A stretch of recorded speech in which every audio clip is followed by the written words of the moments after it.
Morning everyone. Today we have our biology teacher to know more insights about water uses and a few more things about water.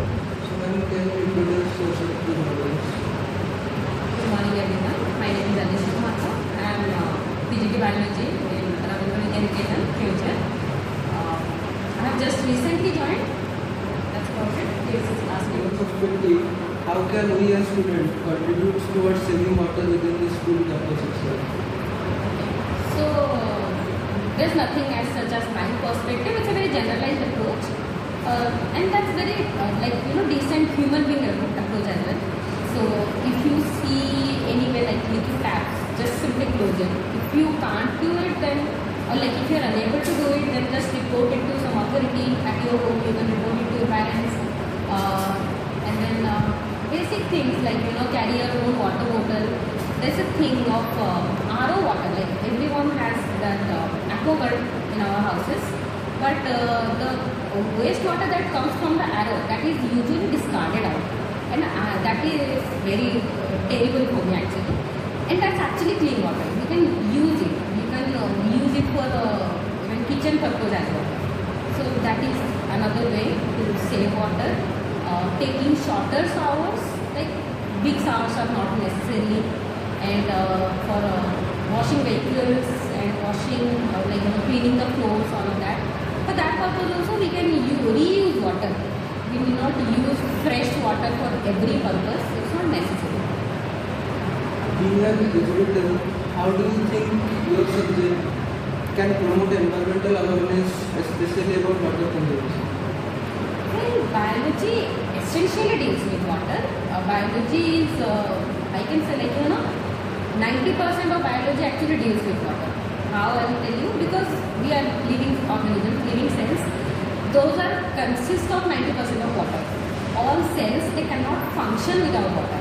All physiological activities, any activities of any organism, they need water. Again, with your class, you must have read about different diaphytes, sterophytes, all of that. They also need, for their reproduction, they need water. If water wouldn't be there, then I guess evolution wouldn't have been possible. So, of course, my subject is very critical to understand the importance of water.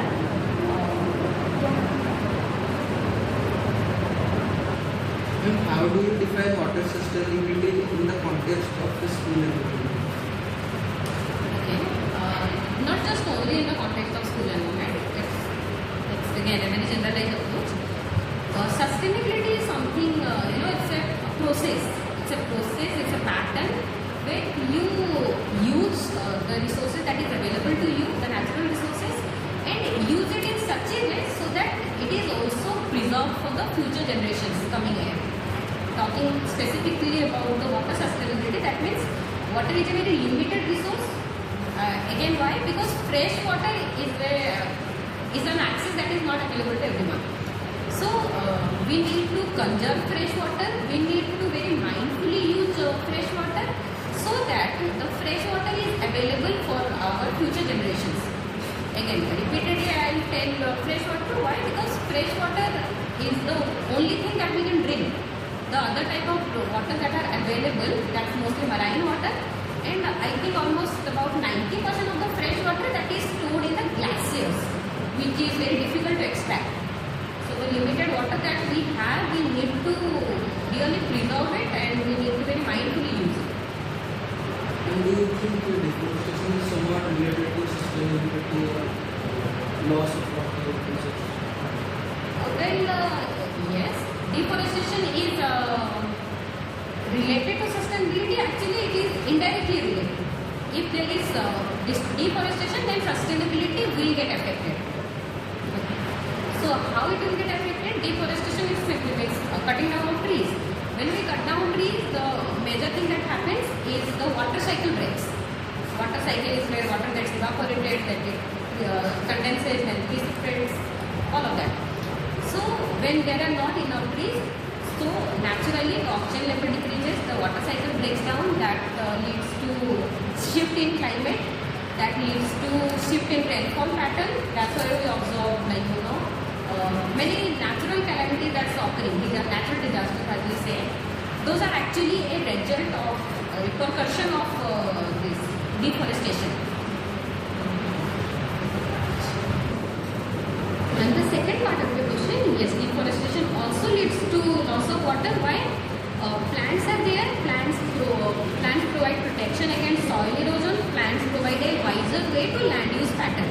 When plants, trees are not there, naturally the groundwater reserve goes down. If it goes down, of course, we can have water scarcity.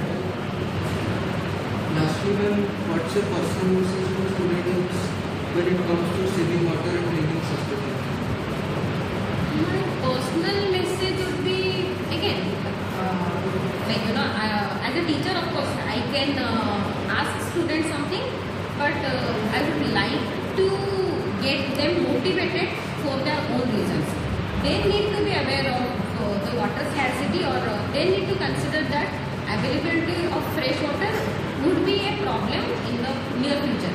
Again, as we belong to the urban city, we are the urban residents, we don't face the problem of water scarcity in our town because, again, thanks to the government, thanks to the municipality authority, they make sure that we get adequate water.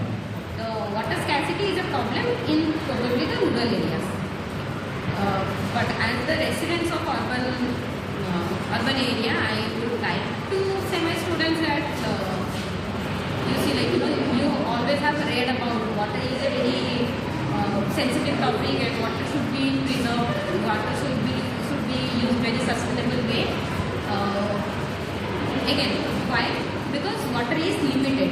If one day electricity goes off and our motor can't be on for that day, of course, there's nothing, a single work cannot be done without water.